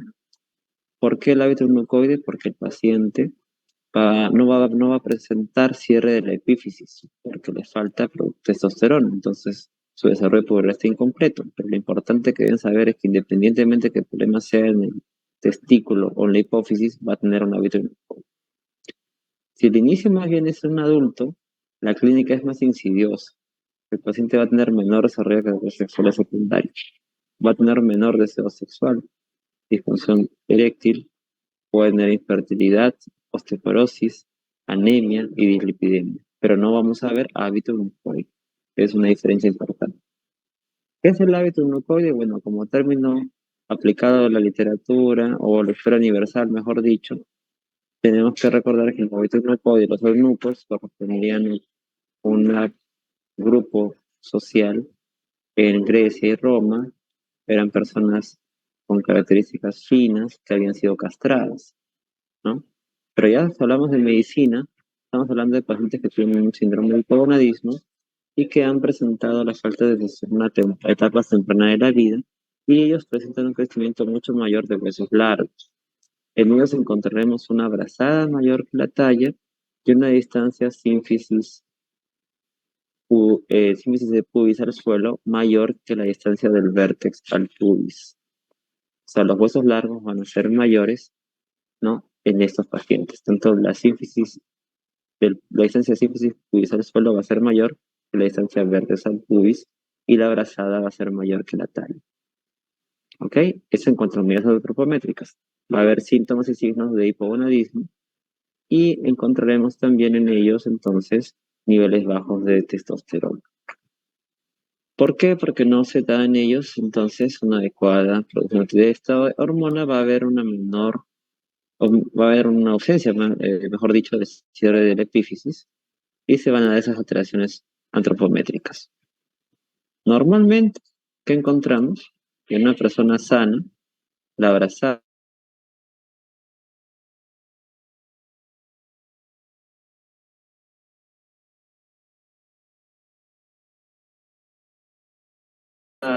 es menor que la talla, la distancia sínfisis pubis al suelo es menor que la distancia inferior sobre el centro superior menor a 1, brazada sobre talla es menor a 1.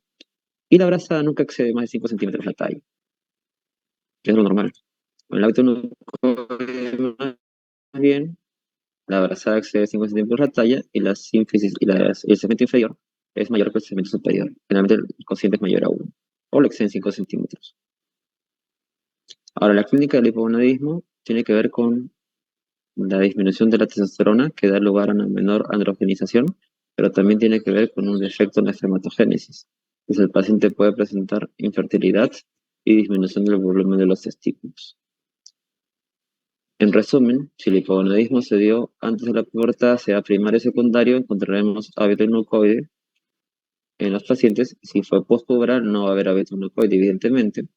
Puede haber ginecomastia en todos los casos, disminución de vello púbico axilar, menor volumen de los testículos en todos los casos por una disminución, en este caso, los andrógenos y las gonadotrofinas, pero si el hipogonadismo es prepuberal, sí veremos un menor desarrollo del pene porque no se dio una virilización adecuadamente. En cambio, si es postpuberal, evidentemente esto no se va a regresionar, ¿no? Ya se formó o ya se desarrolló el pene totalmente. Sí va a haber en todos los casos síntomas de disminución de la falta de energía y de la libido o ausencia de libido. Puede haber también defectos, más bien no, no en los testículos propiamente dichos, sino, o no, perdón, no solamente, no propiamente en el nivel de la formación de testosterona, sino defectos en los túbulos seminíferos, ¿no? Entonces aquí lo que vamos a encontrar en esos pacientes, sobre todo, es un conteo de espermatozoides menor a lo normal, pero pueden tener niveles altos de FSH, ¿no? Y sus niveles de testosterona y hormonas luteinizantes pueden estar normales. Entonces, cuando tenemos un paciente que tiene conteo de espermatozoides bajos, FSH alta, hormona luteinizante normal y testosterona normal, entonces el problema puede estar en los túbulos semilíferos, que puede estar afectando la formación de los espermatozoides. Hablemos de algunas patologías ya de forma específica. El síndrome de Klinefelter es la causa más frecuente de hipogonadismo masculino. Ya hemos dicho que la prevalencia es 1 en 500 recién nacidos vivos. La monosomía, perdón, la alteración genética más frecuente es en este caso, una aneuploidía con un cromosoma X adicional, ¿no? Con un cariotipo XXY, que es lo más frecuente. Sin embargo, también hay variedades citogenéticas, también puede haber de lesiones y homozaicismo. Lo característico es que el paciente tenga talla alta, puede tener además obesidad central y testículos sobre todo pequeños y duros. Y puede haber infertilidad porque puede estar asociado a oligospermia o incluso asospermia. Pueden tener coeficiente intelectual normal, pero sí se ha descrito que pueden tener sobre todo cambios en la personalidad, ¿sabe? En problemas de aprendizaje. También se mencionan en muchas de las variedades de presentación de Klinefelter. El síndrome de Kalman, igualmente que en la mujer, podemos hablar de que aquí vamos a encontrar hiposmia, anosmia, anomalías urogenitales, anomalías faciales, defectos, eh, en estos casos también puede haber signos de defectos de masa y también puede haber sobre todo defectos de la línea media. Podemos encontrar holoprosencefalia, podemos encontrar hernia umbilical y también puede haber disminución del descenso de los testículos, puede haber criptorquidia.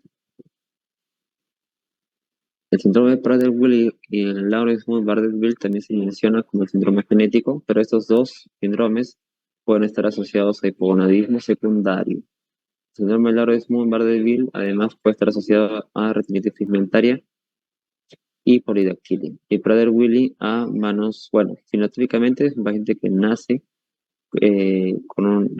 aparentemente con un aumento del apetito, progresivamente eso se va restaurando, ¿no? Que no se puede controlar, y fenotípicamente encontramos manos y pies pequeños.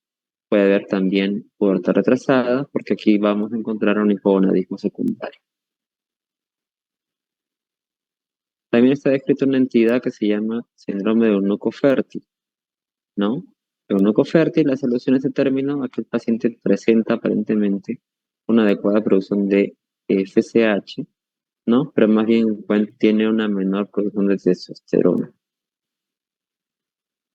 Entonces, ese eunuco tiene menor virilización, pero teóricamente podría mantener cierta producción de espermatozoides, sería fértil.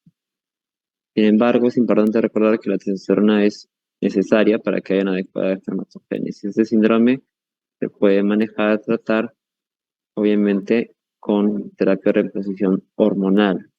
Clínicamente encontraremos testículos aparentemente normales, ¿no? Pero podemos encontrar menor desarrollo de caracteres sexuales secundarios.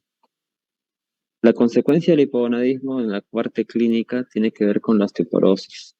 Y también esto es lo que justifica muchas veces el tratamiento, porque la presencia de osteoporosis predispone al paciente a fracturas. Entonces, esto hace necesario que diagnostiquemos, evaluemos a estos pacientes y los tratemos para prevenir esta complicación que tiene que ver con la ausencia de testosterona, que va a llevar a que no haya una adecuada mineralización ósea y formación del osteoide. Entonces, esto puede llevar finalmente a una pérdida de la masa ósea. ¿Cómo hacemos diagnóstico del hipogonadismo masculino? Debemos usar la testosterona en la mañana, por lo menos el paciente debe estar generalmente en ayunas y debería dosarse a las 8 de la mañana. ¿Por qué a las 8 de la mañana?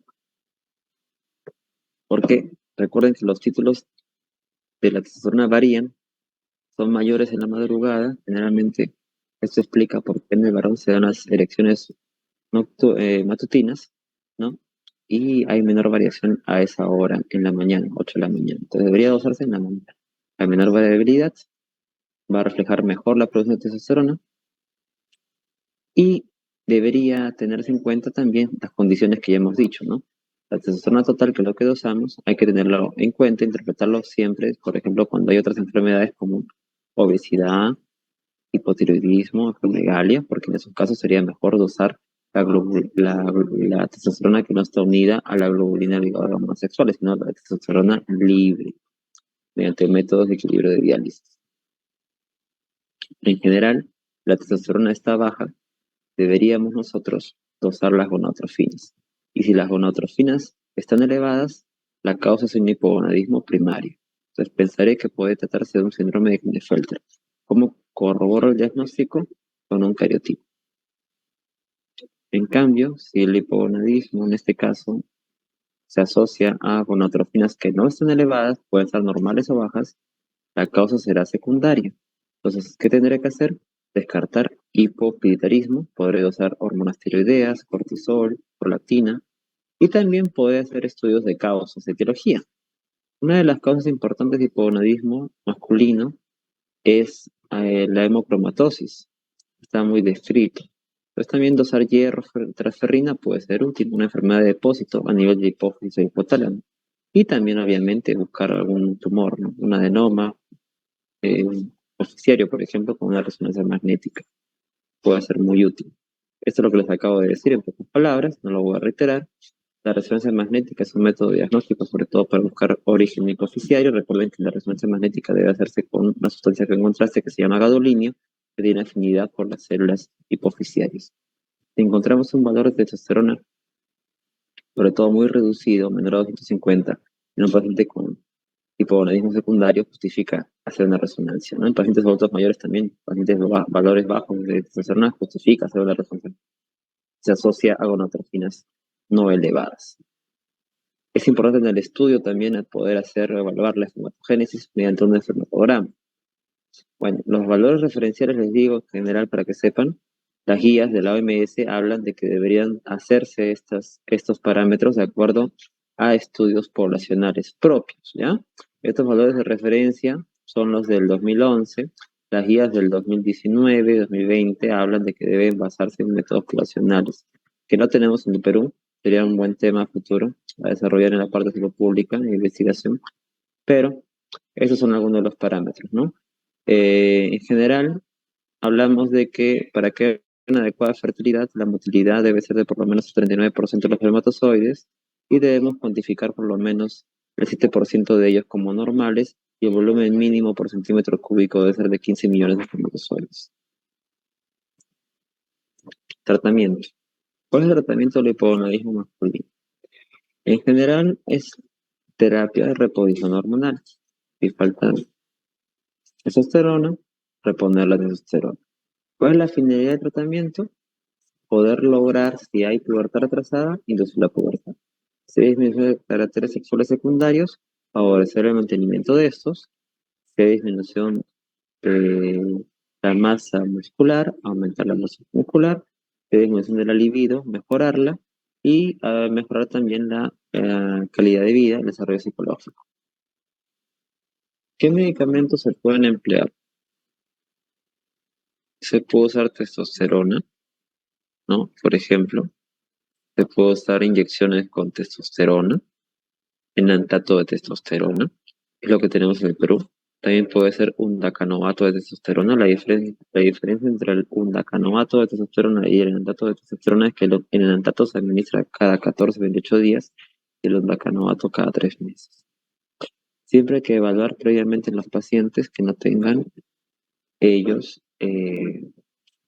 hiperplasia de la próstata, sobre todo en adultos, por el hecho de que esto puede ser un factor que puede jugarles en contra, o descartar previamente también cáncer de próstata, ¿no? Mediante el dosaje de la PSA que se recomienda como método previo, ¿no? Valorar la PSA y cada cierto tiempo hacer mediciones periódicas de la PSA y también de la función hepática, no solamente la PSA. Y siempre tratar de mantener niveles de testosterona entre los rangos de la normalidad en valores intermedios. No tampoco llevar una dosificación. En el mundo, porque es mucho más práctico, también se ha desarrollado, y que alguna vez se ha tenido en el Perú, la aplicación de geles, ¿no? Geles de testosterona. Pero la vía transdérmica de estos geles siempre hay que tener cuidado, ¿no? Porque puede haber contaminación, ¿no? Puede tener efectos deleterios, ¿no? Sobre todo para poder transferir esta o contaminar a ni mujeres o niños en el contacto piel a piel.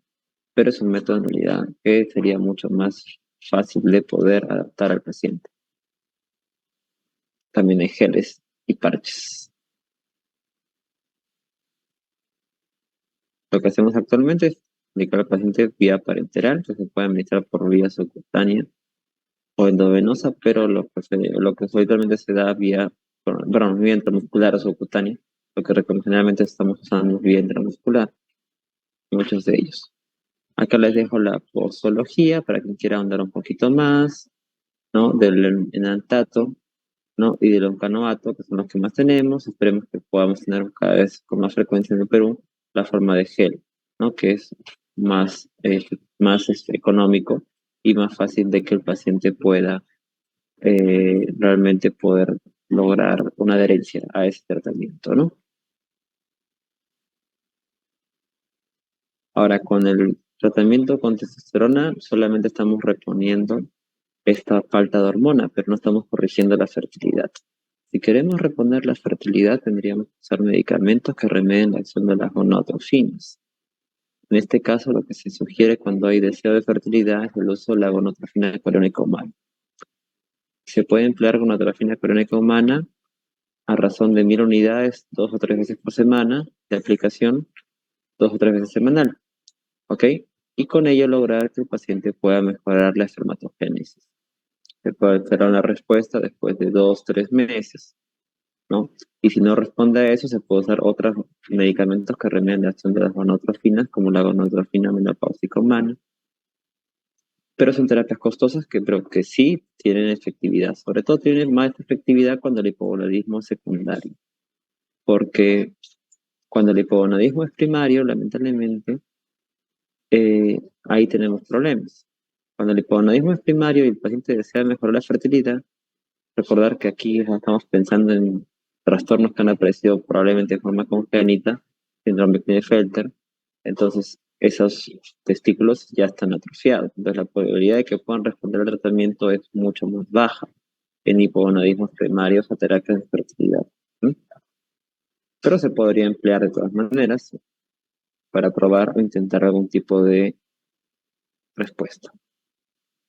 Finalmente, el tratamiento de reemplazo de testosterona entonces antes de los 20 años es justificado para prevenir la reducción de la masa ósea y consecuentemente menor desarrollo de osteoporosis y por ende de fracturas, que se asocia a mayor mortalidad. Por eso siempre es importante la terapia de reemplazo hormonal cuando se encuentre hipogonadismo.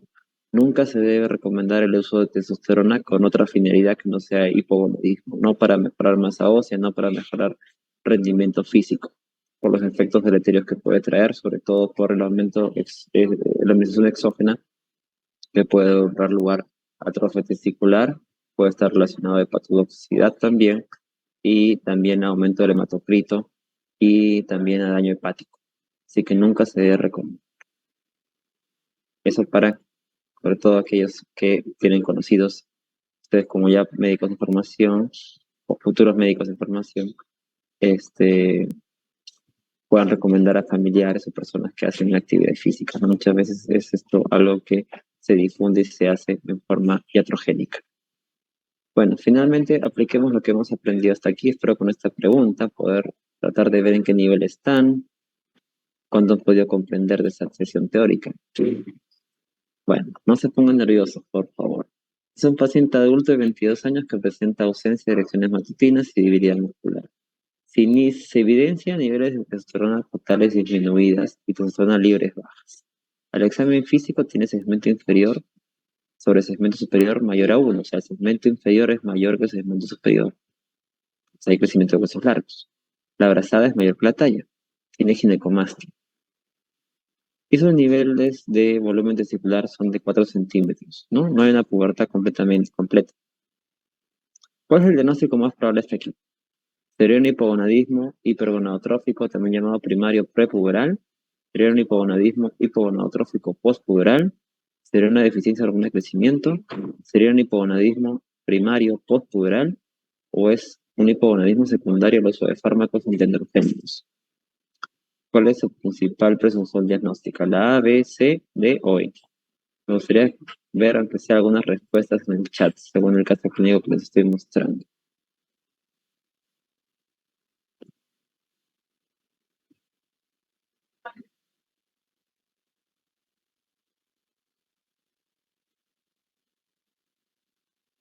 Bueno, si no, los invitaré a alguno cordialmente a participar.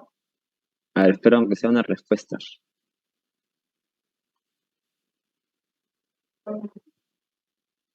¿Qué sería un hipogonadismo hipergonadotrófico o hipogonadotrófico?